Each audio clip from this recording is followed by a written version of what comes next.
Welcome to the DB&J Wrestling Podcast, live from Skype. I'm Turnbuckle Jim, and with me, as always, Fast Cow Brian. How's it going? It's going pretty good, man. How you been? I'm good. I'm trying to grow in the beard, but I got a ways to go before I get to your level. Man, well, it does take a little while. It takes a few trial beards, a chin, but remember to shampoo that, trim it, so you don't look like Bray Wyatt. Yeah. And otherwise, if it doesn't look good, then there's no harm in shaving the damn thing off. Well, like I said, it's just been for a week. I got rid of the neck beard earlier, so it's just regular beard now. Yeah, the neck beard is disgusting. Yeah. Anyway, did you watch wrestling? Yeah, I picked it up on whatever I missed yesterday on Hulu, so I'm up to date. It was actually pretty decent for a going home show. Yeah, I thought so too. We're gonna change our format instead of going like segment by segment, which we usually do. Which assuming that everybody's seen the whole damn thing, so we're just gonna talk at it as a whole. I think it's probably. Hey, could I bring up something before we get into that? As long as it involves wrestling, sure. It does. I'm wondering what your thoughts are about the whole Del Rio release, and if everything that came out was what really happened. Well, with any rumor in professional wrestling, it's probably a little bit of both. He probably did actually strike somebody who probably made some stupid comment. What exactly the comment was, and anyway, I believe that he was released prematurely and probably for good cause. Yeah, but I mean, as you see the report on the Bleacher Report story saying how important he is to everything. No, at this point he's just filler. We can get rid of him. Oh, okay. I'm not being racist. I'm just saying that Albert Del Rio he's not as hot as he could have been. He could have been the new $1 million man, probably definitely contender to the titles, but they dropped the ball when they first brought him in. So. Well, I mean, I kind of agree with the story saying how he could get in the ring and work with anybody, and how they don't really have a whole lot of people that can do that. Well, that's true yeah. I mean, I guess he could really work with anybody, but I mean, is that really super important in this day and age? Well, I guess it really depends on how entertaining matches need to be on Raw, I suppose. Yeah, I mean, he's done a lot of good matches. I gotta give him credit for that, but he wasn't really going anywhere, so. Yeah. Yeah, I understand. I'm sorry. I just wanted to make sure you got that out of the way so that if you fans aren't really following, and I'm sure if you listen to this, you have to be. Del Rio was released last week. Yeah, he is no longer with the WWE, so. And they were kind of weird about it, too. They didn't, use his ever. Yeah, it was kind of bizarre, the whole thing. Anyway, so what were your overall thoughts about Raw? Give me something good, something bad, something in between. The Lesnar-Heyman interview to start the show was fantastic. As always, him talking about how this is his yard and how he's going to go eat, but, before the night's over, Daddy's coming home. That kind of plays out with the main event, but yeah, I liked that part a lot. And then there was actually, I kind of like the Roman Reigns versus Ryback match. Because you got to see him, it was a good tune-up for SummerSlam, I think. Definitely. Made me more excited to see Roman Reigns. Yeah, but even though he only won via DQ, he still destroyed those two guys and made him look like a monster. So he's definitely developing in my eyes, and whether or not he's a main eventer, we'll have to see. No, I think he is. They're just putting him on a long-term program. Look, we're gonna have him beat up bad guys as far as an injustice angle, and he's gonna build up. He's got to win the Rumble next year. We'll talk about that later. Yeah, but okay. Well, let's see. How about Heath Slater getting another win? Yeah, against Dolph Ziggler too. That was weird. And they kind of give Slater this thing where he's gonna beat bigger guys now. Yeah, but not. I don't think anything. I mean, the surprise roll-up was one thing, and then the count-out victory. I mean, he needs a real win. Yeah, he needs something bigger, like a Kofi Kingston, you missed it kind of win. You know what I mean? It's sort of people are starting to get to the point with him, even though he's winning, you don't take him seriously. Oh, Heath Slater won again. Whoop-de-doo. Yeah, who cares about Heath Slater? Well, except for of course Heath Slater's parents. Yeah. And the Hogan birthday party, I kind of it was okay. At least he knew where he was this time, messing up the Superdome thing. Yeah, he knew he was in Portland. That's good. That's a start. Yeah. So yeah, that was good. I'm not gonna lie though, when the NWO music hit and Hall & Nash came out, I did get goosebumps. That was pretty cool. I like that a lot. I'm glad that they did that. So yeah, it was good, but not great. Good way to end the night. Plus, they had Brock Lesnar coming in to crash the damn thing, and I thought he was going to rip somebody limb from limb. But fortunately, our favorite new heel, John Cena, came in and beat him off.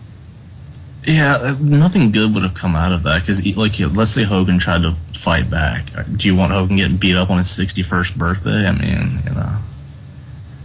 Or even if he beat up Lesnar, that would make him look incredibly weak for Cena on Sunday. Yeah, that'd make him look really bad. Nothing good would have come of that. Yeah. So. And what do you think?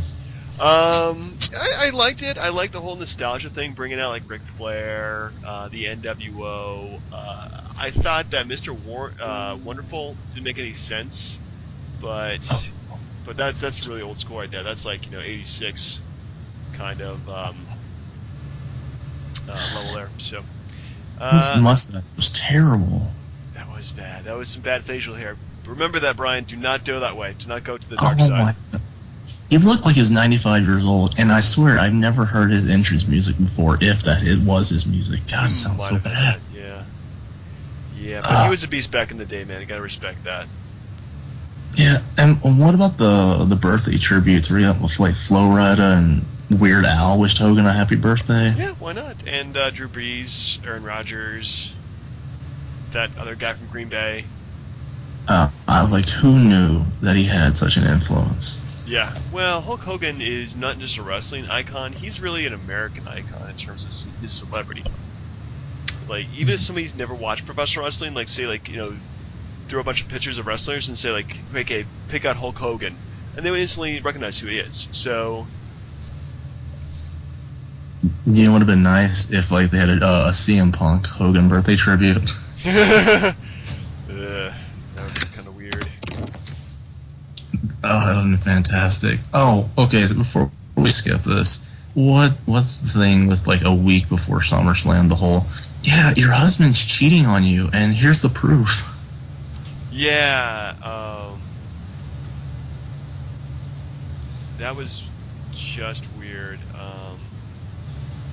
Yeah, I honestly do not know what they were going with that. I mean, I really hate the whole cheating angle, especially when obviously it's a work, and whether or not they're going to go with like the whole like Daniel Bryan is really cheating or not. It just makes me kind of feel uncomfortable, to tell you the truth. I don't think it was necessary. Well, I mean, if the girls are showing up on Total Divas, then the whole show is a farce, more so than it already is. It is. Did she already show up in Total Divas? I have no idea. I don't think so. We would probably see it. I know that she is portrayed by a real women's wrestler. I forget her real name. So, obviously it's a work. I mean, they wouldn't do, like... Well, yeah, but the thing is, like, I mean, even though she's... I don't say it the bad way. She's not exactly the better of the twins, so to speak. That's supposed to Cena got the better end of that deal, but she's not ugly by any means. Oh, no, definitely not. At all. So... Yeah, the whole thing is, it's just unnecessary, it feels like. But hey, it builds more tension to, I think it was a very already tense, pretty well built up pay-per-view. So I like the show as a whole. I'm going to say it was probably A-. Yeah, I agree. Quick question though. What would it have changed if Stephanie said she was the one that did it? Ooh, that would make it hilarious. So... That would have instantly planted the seed, no pun intended, for another Daniel Bryan Triple H match. But it would have been at least for Stephanie's honor, so that would have been awesome. Indeed. I would definitely pay to see that. Good quick question. Do you have the list of matches for this Sunday? I do not at the very moment, but thanks to the internet, I will have it in just a second here. Let's see here. SummerSlam 2014. Yeah, okay, I miss SmackDown. I mean, I'm sure, I don't know how many people raise their hands so they watched it, but do we know the stipulation for the Ambrose Rollins match? Yeah, it's a lumberjack match, man. Read online. Really? Yeah, it's, I don't know why. Maybe so he can't run away from him. That's the reason why. Put the contract on the line in a ladder match. Well, it's going to be a series of matches until finally Ambrose defeats Rollins and has his victory against him. Fair enough. I kind of like there was the Bleacher Report story where Roman Reigns should have a match with Seth Rollins to close out that part of the Shield angle too. Yeah, they really need to have closure for the whole angle, I think. Especially when they break up teams of 3, they need to have some kind of continuity. So, anyway, so let's go through the matches then. Let's do it in the order that I think they're going to appear in the card. Starting out, it's going to be The Miz versus Dolph Ziggler. Who do you got? It's The Miz. I mean, Ziggler just gets built up enough just to be credible, and then he loses again. So The Miz is going to keep the belt. I'm kind of tossed up with this one, but I'm going to go with Ziggler. Oh. By the way, I'm going to go ahead and put down our choices here. So on Monday or Tuesday, we can go ahead and yell at each other for getting everything wrong. Exactly. So me, Ziggler, because his time is now. Brian has this. All right. So next up, we would probably have. There's a lot of good matches in this card, man. I would say Jack Swagger versus Rusev. See, Swagger has to get the win now. Otherwise, where are they going to go with Rusev from here? You need to have Swagger beat him just so Rusev can beat him the next time. I'm going to go with Swagger, too. I think that would be huge. So, definitely calling it. So, at this point, I'm assuming probably AJ Lee versus the Page. Yeah. See, I think AJ Lee's gonna win again, but it's gonna send Paige so far over the edge she's gonna snap even worse and get another rematch later. Ooh, so it just kind of shows you if you get mad enough, you're gonna get a rematch. She's gonna match like Christian. So I'm gonna go with Paige actually. Yeah, you can't go wrong either way. I think either way is pretty much a toss up. So next up, probably. Man, there's just so many good matches. Bray Wyatt versus Chris Jericho. I mean, that's Bray Wyatt all the way. I agree. No contest there. Although, hey, the promo they did on Raw was pretty good, I thought. Yeah. I don't know. Jericho's it was kind of cool how he said that, I change as the times change and I'm a survivor. And I'm like, yeah, that kind of makes sense because Chris Jericho from 2000 or 99 when he first debuted to now Chris Jericho. I mean, that's 15 years of being around. I mean, of course, he took some lengthy breaks. But since he's been around, that guy, he's definitely always been Mr. Cool, and he's always been Mr. Cool the same way. But there's no way he's being Bray Wyatt. No way. Okay, so at this point, I'm going to assume probably Brie Bella versus Stephanie McMahon. Oh, man. Is there any stipulation to the match, or just a match? Just a match. I'm gonna go with Stephanie on that one. I'm gonna go with her as well. I don't see her. I think I see this feud continuing because it's been pretty hot. So I'm going for it. Dean Ambrose versus Seth Rollins, lumberjack match. See, I don't know. I kind of feel like they're dragging this on longer than maybe it should. I'm not sure. So this is honestly got a tough pick, but I'm still gonna go with Dean Ambrose. Okay, well I'm gonna go with Rollins then, because I'm just gonna pick whoever you did not pick, just to kind of make things even. And really, at this point, it's a toss up for me too. Which goes to Roman Reigns versus Randy Orton. Randy Orton. Really? Yeah. Against the hottest man in the WWE? Well, everyone thinks that's the point. Everyone thinks he's going to just roll over Orton, and I think Orton's going to find a way to cheat the win, and then they'll fight again next month. Neither guy has anything else on the horizon anyway. True. So I can definitely see a rematch in that. But I'm going to go with Roman Reigns. He is pretty much getting the biggest push you can possibly get. So that leads us to our main event. Man, these are all good matches. I think probably the weakest match in this entire card is The Miz versus Dolph Ziggler. More so than Stephanie and Brie? In terms of entertainment value, yeah. Yeah, well, you know what we're missing? A tag team title match. Yeah, oh man, the Usos did not take our challenge. Bastards. Dang it. Well, we'll fight them later on. So, John Cena versus Brock Lesnar. Man, here's how I think it's gonna play out. Cena's gonna win. Yeah. And then Seth Rollins is gonna cash in. Ooh, okay. Because, unless they plan on making Lesnar a full-timer for a temporary, like a month or two, there's no way he's going to realistically keep the belt. That's a big gamble there, buddy. So, yeah. Okay, well, I'm going to go with Lesnar. Because even though he does have the limited contract, I could see, like, him doing one match every 3 months and eventually dropping the belt at WrestleMania. I think that's going to be huge, because you don't beat the Undertaker and then them not do anything with you besides lose to John Cena the next pay-per-view that you're in. But then they had him lose to Triple H for no reason at WrestleMania. Yeah, that's true too. Sometimes I think they're smoking crack. So I'm going to go with Brock Lesnar with that one. Okay, well then if Lesnar wins, then there's no cashing in on your end as well. Yeah, I like. Trust me, I don't want to pick Cena. I just don't see how Lesnar keeps the belt. Well, you can assume that I don't know. There's all this different booking, and plus his limited contract kind of eliminates him from being a regular. And he really hated being on the road anyway. But I just don't see him not winning the belt, even for a short period of time. I feel like, to be honest, Seth Rollins' chances of coming out of SummerSlam the champ are I don't know, $9.99 maybe. You're playing some kind of network? Well, might as well show it up on here. They did it on the show and just blatantly were obvious about it. They might as well. I mean, how many times did Hogan do that in his little birthday party? Once, I think. He's like, Vince McMahon gave me $9.99. Yeah, they just had to throw the plug in there somewhere. Yeah. Well, hopefully the pay-per-view is as good as it looks. I think so. I mean, I do not see how they can conk up this pay-per-view. This is one of the best pay-per-views, best SummerSlam cards they've had in years? Yeah.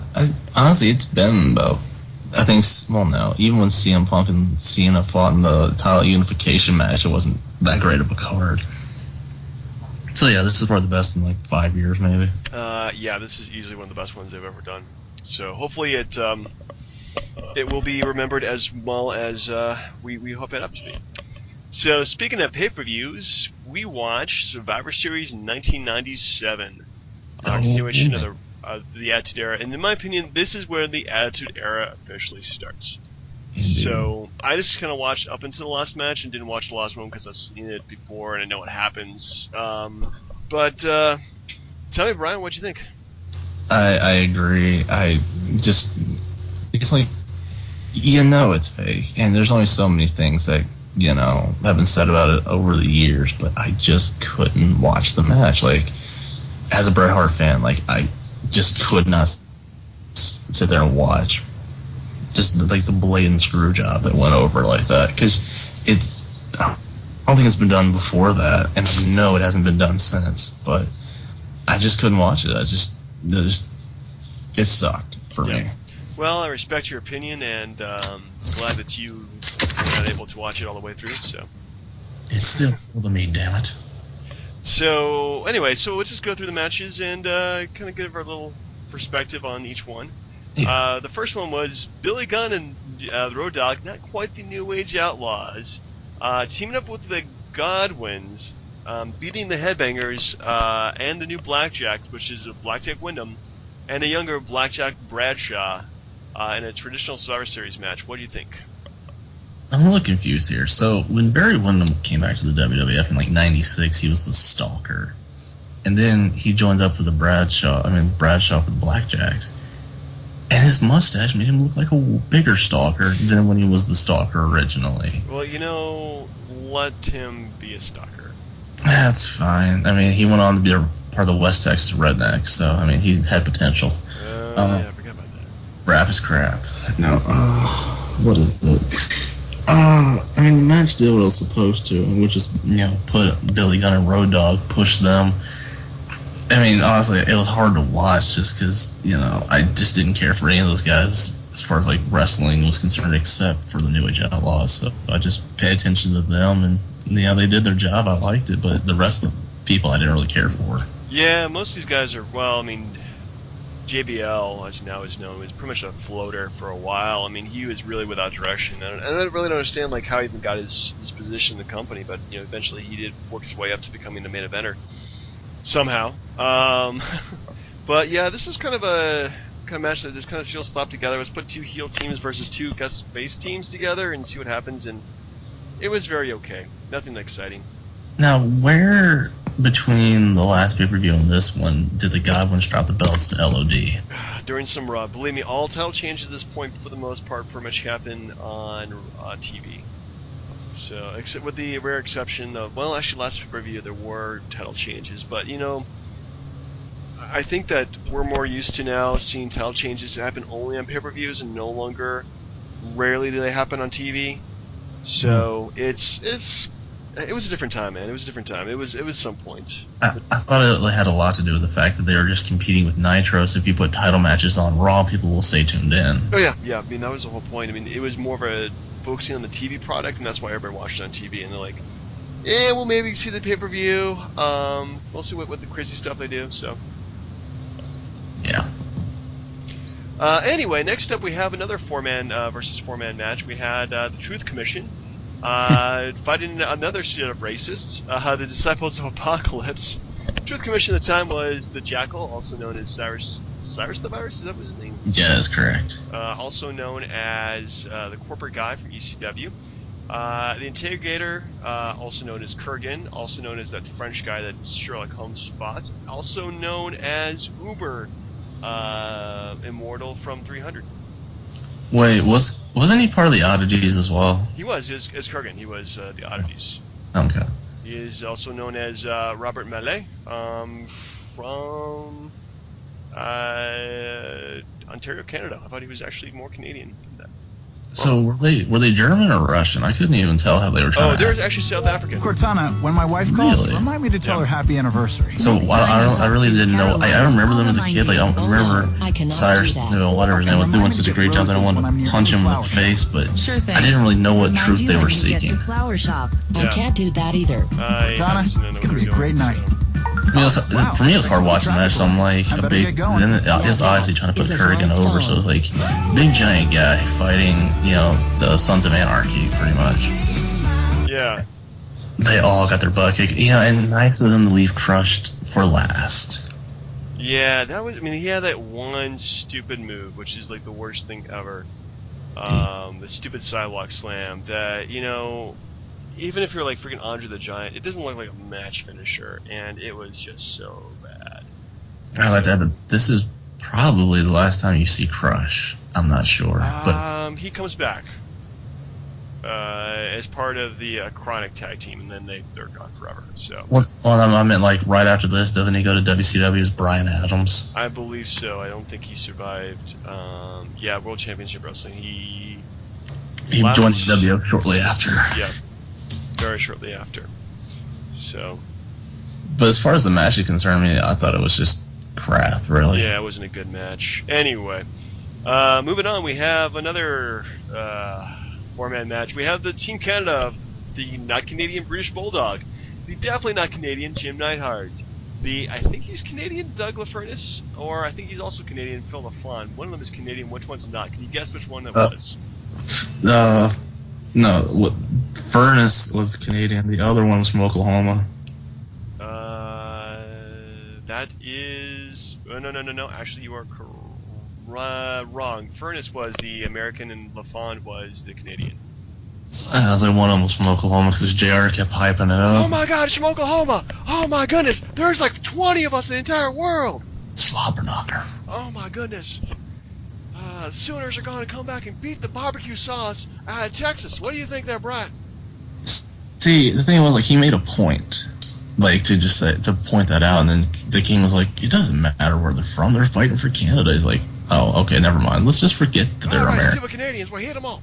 Anyway, Team the USA was the really eclectic Vader, a really, what's what I'm looking for here? Indifferent Goldust, a returned Mark Merrow, and Steve Blackman, actually his rookie debut. So what do you think of the match overall? I mean, it was definitely, for the Canadian crowd, which by the way, the Canadian announcer I thought was pretty good. Yeah. I actually thought, at first I was like, holy crap, it's in French, but you know what? Like, I know exactly what he's going to say anyway, it's just going to be in French, so I don't care.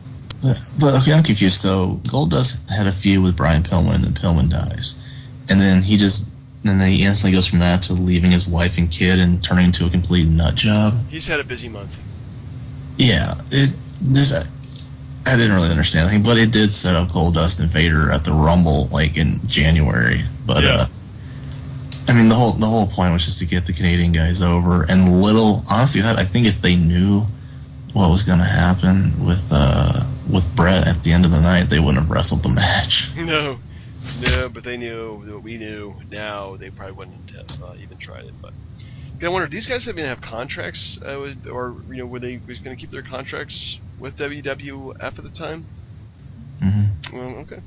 Well, right after that, like Bulldog quit, and then Neidhart quit, and then Bulldog said he didn't want to work there, so they fired him. Yeah, and do you remember who else left too? Mankind quit for a day. You quit for one day? Yeah, one day. Wow.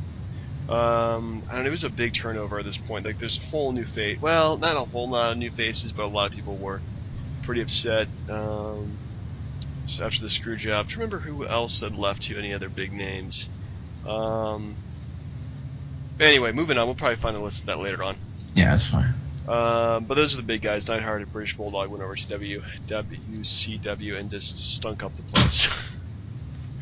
Oh boy. Anyway, so next up we had Kane defeated Mankind in his pay-per-view debut. What'd you think of the Kane match? I mean, I thought it was good. I mean, you picked the perfect guy because, you can take a beating.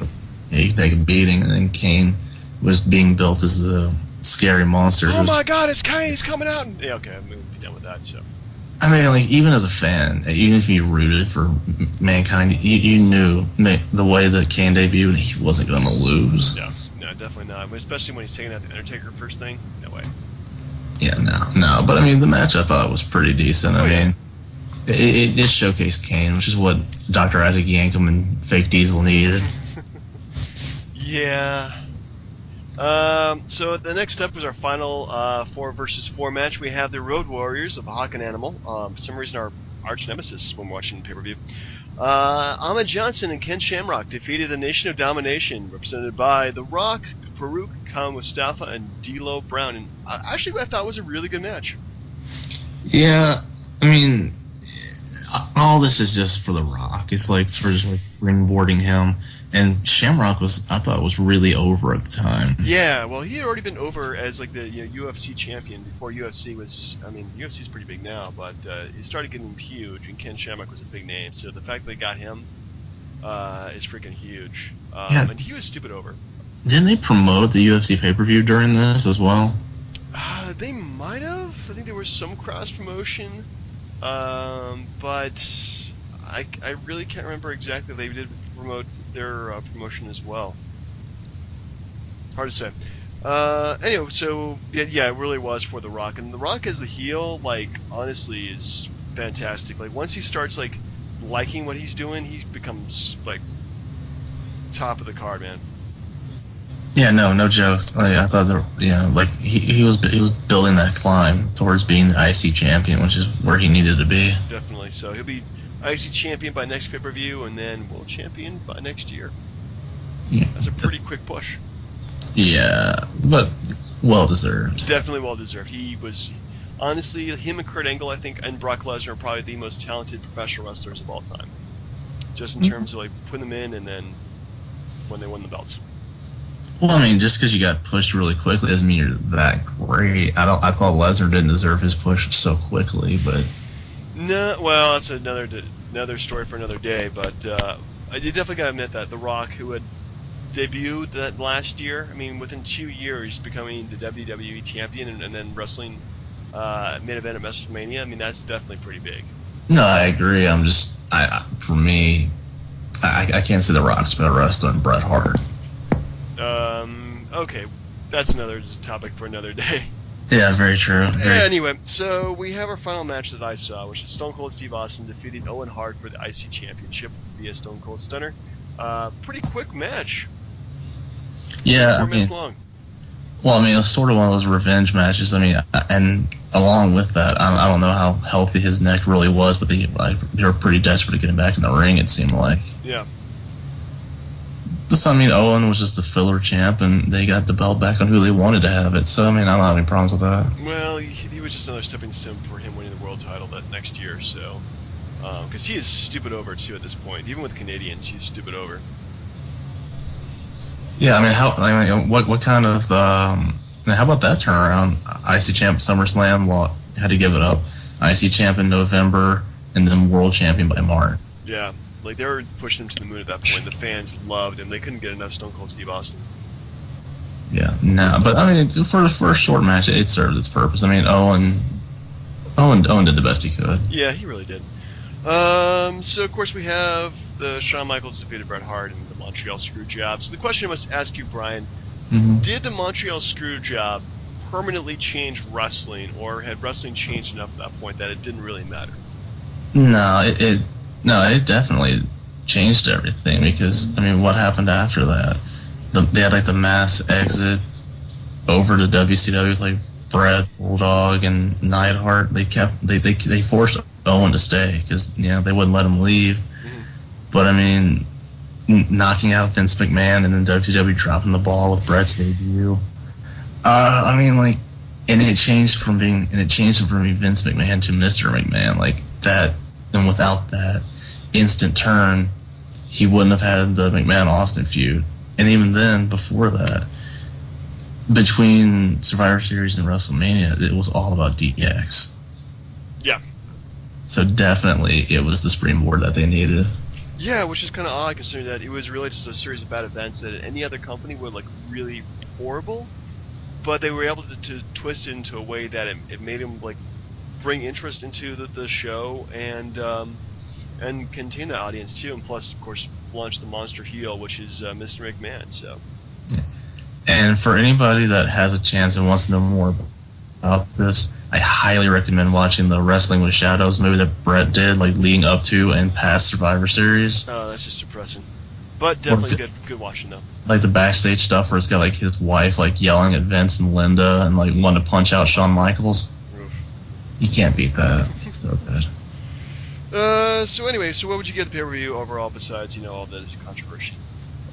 Well, I mean, if you put everything together, I didn't see anything more than the C. It's like there's like a bunch of crap matches in the Screwjob, and then there just wasn't that match that was like, oh, that's freaking awesome. True. I think the best match was probably the Nation of Domination versus Team Road Warriors, Ahmed Johnson and Ken Shamrock. I mean, that was pretty much the best match, and yeah, there was nothing there that really struck me either. So I agree with the C. I think a C is very appropriate for this. So, well, I guess we'll see next month if they pick up their quality and see how they do after the Screwjob. Now, I was meaning to ask about that. Did you want to continue was it D-Generation X in your house, or did you want to do Starrcade 97? Starrcade 97 is even worse watching, to tell you the truth. Fair enough. It was one of the first WCW pay-per-views I've seen, and it was a huge disappointment in every sense of the word. Fine, we'll say that for 750 views. Yeah, we can do that. And by the way, folks, we have reached over 500 views, so pretty soon we're going to have is it you clapping? Yes, it is. It better be clapping. It is clapping. Because it sounds a lot like something else. I apologize for the interpretation, but it was clapping. That's all right. But yeah, so Uncensored 96 will be going live at some point once I get everything, because there was a mix-up with a problem with the audio when we first recorded it. So I'm going to have to do the best I can and see what comes out, and maybe we'll get a few more views. Yeah, exactly. I mean, come on, people. How is this not a reward for all your hard work? I don't know what's worse, us watching it or people listening to us watch it. It's just so horrible. Anyway. We'll just break it up so people don't want to just... Yeah, we'll try to do like 10-minute segments of it or something like that because it's so bad. Anyway, so speaking of better, I guess, which we're doing our top 5 lists. Yeah. Go ahead, I'm sorry. I believe this was your pick? Yeah, and I don't even think that we're going to be able to cover it like the way we should because, I mean, since it's ever been on, wrestling themes have always been the ones that it didn't necessarily make or break somebody, but if you had god-awful music, it didn't help you at all. No, it didn't. I really can't think of too many circumstances people had even bad music. Like, Mankind's songs sucked for a while, especially after he turned face. Oh, the bus crash, and where'd you like that? Like the one that's the really kind of like macabre kind of music he has going in the background. You know what I'm talking about. No, I just every time I heard his music where they sounded like it had the crash at the beginning, I kept thinking they were ripping off Razor Ramon at the beginning of his. But True. I didn't think of Razor Ramon. Anyway, so it's top 5 list. We'll start with your number 5. Yeah, my number 5 had to be Mr. Perfect. And I mean, and I'll play a little bit of it in a second, but I mean, as far as Mr. Perfect's concerned, like I just, good heel, good wrestler, but I always thought his music was fantastic. And I mean, they ripped it off with Sean Stasiak at the end of the WCW run. I know, shout out Sean Stasiak, you're welcome. And I think his kid is using it with the Rybaxel theme. Yeah, it sounds horrible. But go ahead and play a little bit of that. I'll give you a little bit of that.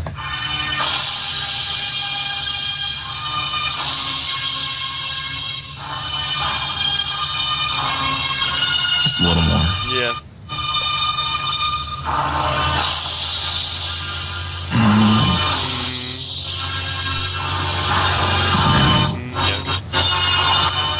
So the basic gist is, I just thought that just the way that led off was fantastic.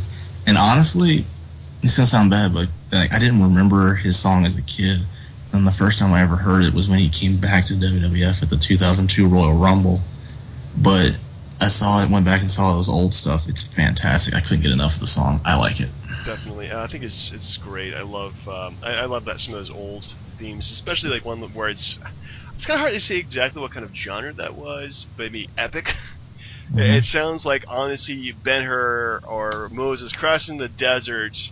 That's pretty much what it sounds like. Yeah, so kudos to that. Yeah. So your number 5, sir? My list, I usually do. My number 5 is reserved for something new or something more recent. So I went with Bray Wyatt's theme. All right. Can you play a little bit of that? I shall.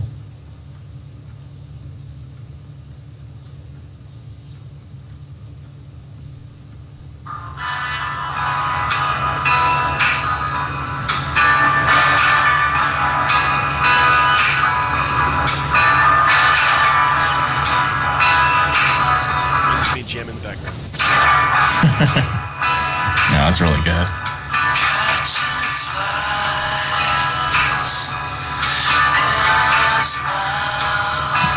Alright, yeah, that's enough. But yeah, I mean, it sounds so perfect for him. And I know it's a licensed song, which I try to stay away from, but oh my goodness, like, just with the bass beat, the whole, like, kind of southern gothic kind of feel the song has, like, you can honestly see, like a horror story, a horror movie starting out with that song. And if you listen to the whole thing, it doesn't always sound like that. There's a whole different hook in the middle that sounds completely different, but it's just a phenomenal song, and it's just one of those things where like they found it by luck, and it just works perfect for Bray Wyatt. So I really have nothing else to say. Yeah, no, it's actually really, really good, and it fit his character because it's creepy. He's creepy. I just wish that, like, for any time you listen to it, it had like the part at the beginning where like they light the fake lantern. It's like, we're here, and then go and just blow it out. Yeah, but he always changes it for each city, so. Yeah, no, but it suits him very, very well. It sure does. No arguments there. That's a really good pick, sir. All right, so you're number 4. Yeah, I'll just play a little bit of it and blame it. It is RVD's ECW theme. So there you go.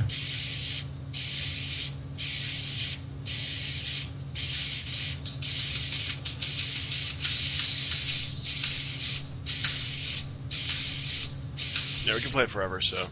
Yeah. This is a little bit more, Boom. Alright, I'm good. But, you know, and you know what? Shame on the $9.99 people for not buying the rights to these songs, and every ECW pay-per-view on the network just has, like, crap filler music. Yeah, I really do miss, like, the songs they licensed out, because they're really so well done. Yeah, and the thing was, like, every time the song came on, the crowd went nuts, just like they did for, like, Sandman, like when they did Inner Sandman, or just every ECW song, because they had some badass tunes. Well, what was the name of the song? And it was Walk by Pantera. Walk by Pantera. Dimebag Darrell, still rocking in heaven. Yeah, what a shame on that one, but I just thought that the song fit him well, and I was like, anything that's loud enough that you don't hear Bill Alfonso blowing us. So I'm all for it. Definitely. All right, so my number 4 was If You Might Play. Which one was your number 4 again? Oh yeah, my number 4 was Stone Cold Steve Austin. Oh, okay. Well, can you give me a little Vince McMahon talking, and then I'll just interrupt you. Oh my goodness! I can't even. I don't know what my inspiration is for Vince McMahon. Monday Night Raw. I'm the boss, and I don't need the freaking Stone Cold Steve Austin to tell me what to do.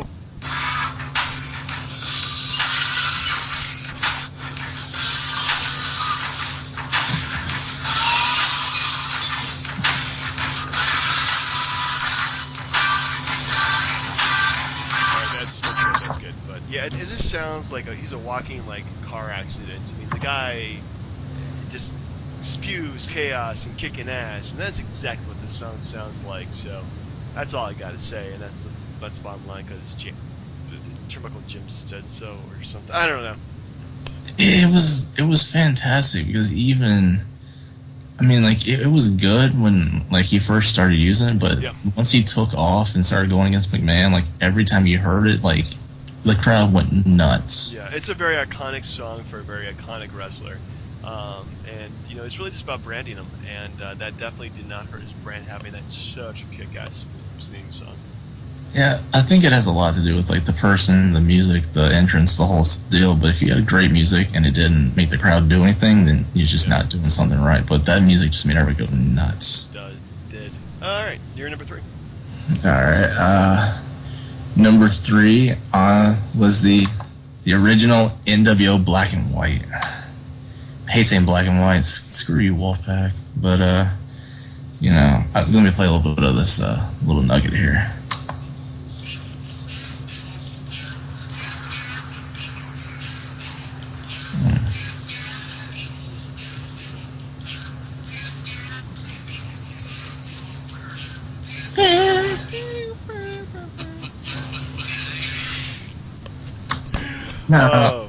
Now, this is number 3 on my top 5, but if this was about wrestlers' theme songs who would probably be used in a adult film, this would be number 1. Yeah, well, that'll be maybe number 2. Okay, number 3, because Rick Martel's WCW theme, if you ever remember it, if not, look it up. It is primo porn music. Anyway, this song, fantastic. I mean, like, I thought they did a really good job capturing, like, I don't want to say the essence, but, like, just, screw it, the essence of the NWO for me, because, like, every time you heard it, at least at the beginning, before they started using it for, like, Conan and Buff Bagwell and all that crap, like, it was fantastic. Yeah, again, it sounded like chaos and anarchy, and just kind of, it just made the group sound a lot better. I mean, remember their interests coming out when they play that music, it just gives goosebumps. Yeah, definitely. And even, like I said last night, when they played it for Hall & Nash coming out, like, fantastic. Definitely good touch there.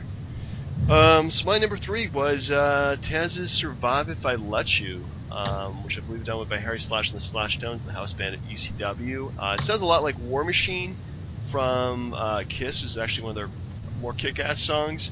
But again, it just him going to the ring and it just sounded like a guy who's going to kick your ass. It sounded perfect for him. Brian, if you may.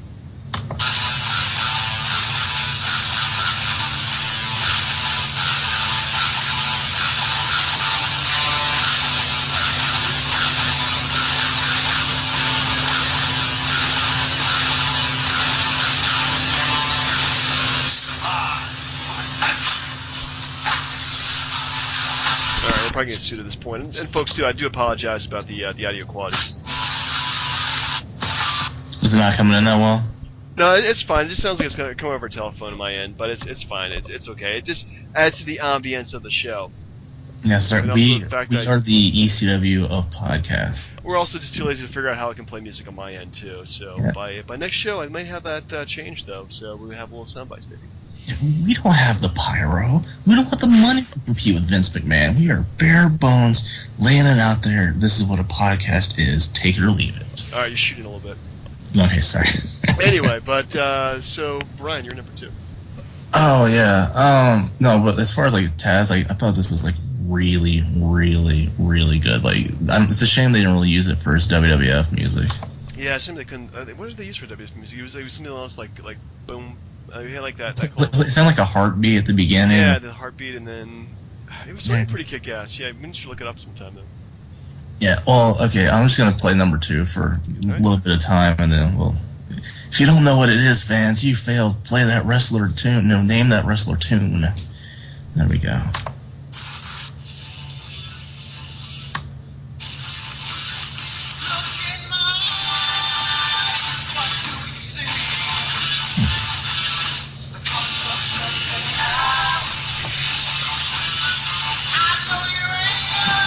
Almost there.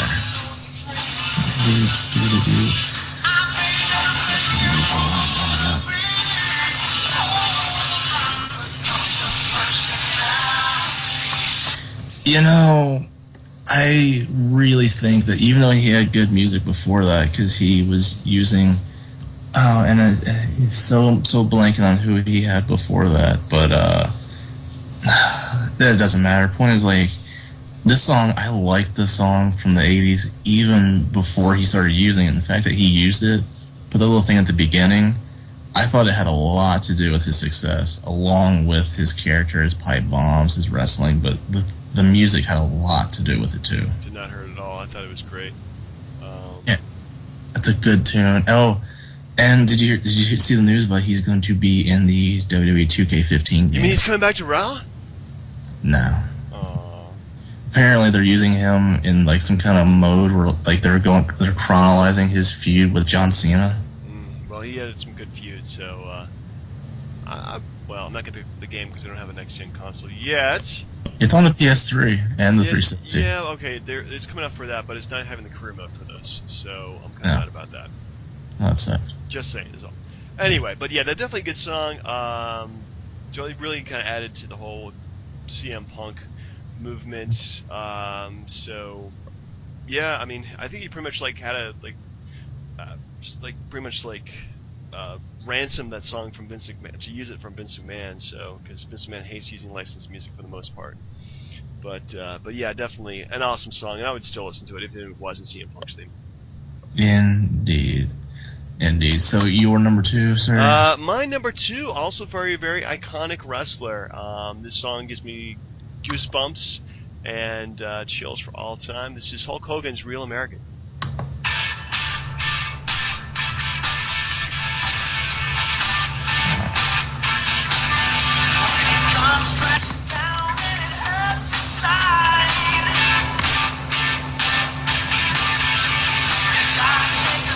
That's enough, man. But yeah, it's just such an awesome song. And it's just so iconic again for him. It's like, Stone Cold's music was to him. Yeah, I really can't say too much about this song more than just it is purely a patriotic feeling. I get it, and makes you feel like you can overcome all odds. And Brian, any words that you can use to help me out here? Because I'm speechless listening to Hulk Hogan. Oh my God, Hulk Hogan! Ah! That's really the only feeling you get. Like it's like when he came out when I was a kid, it's like, oh man, whose butt is he gonna kick tonight? So, and it was fantastic. And I feel bad because he had a theme as well that had like the guy singing it at the beginning, the I'm a Real American, and then going into the bow, bow, bow. Yeah, that was really good. Well, and this is the best one he ever had because, my God, I mean, the NWO stuff was good, but his like TNA music where it seemed like they just ripped off this song, made it look like some cheesy elevator song. Is so bad. But no, you cannot get wrong with Hulk Hogan. No, definitely not. I mean, he's a professional wrestling icon.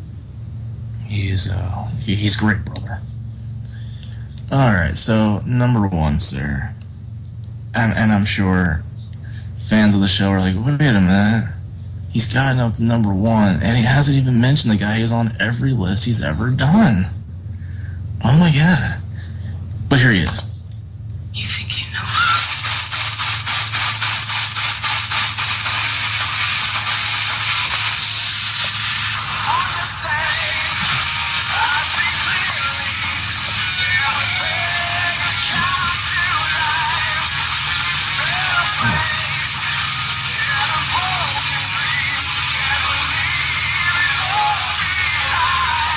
I really could play that forever. You know what? I'm glad that you didn't.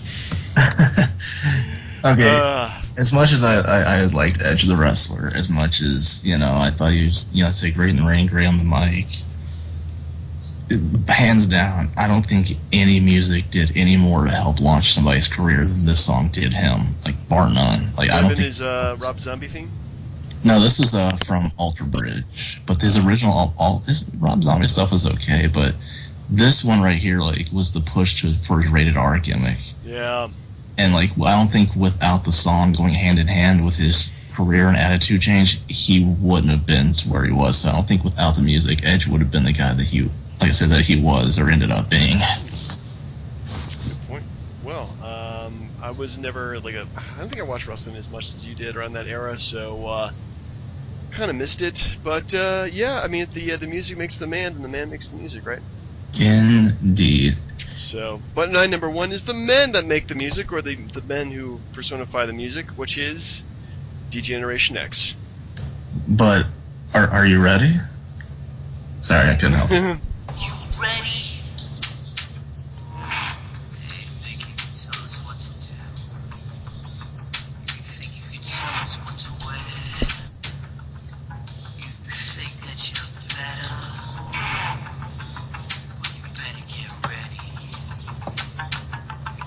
Bow to the masters. Break it down.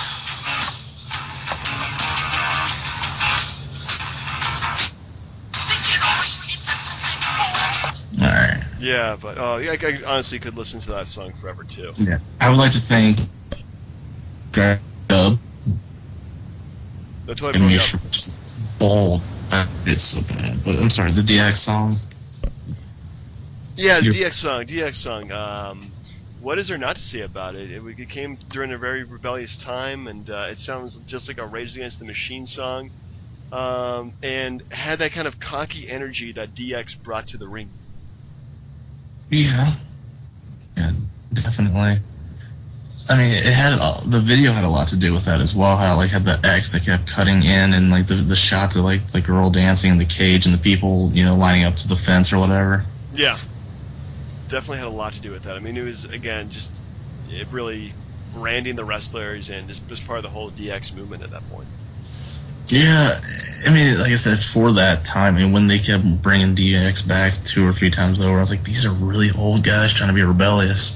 But the song itself, you can't beat it. No, you cannot. I mean, really, I really don't know what to say about the music too, but yeah, it's just one of those iconic themes that, like Real American or any other songs, you just cannot.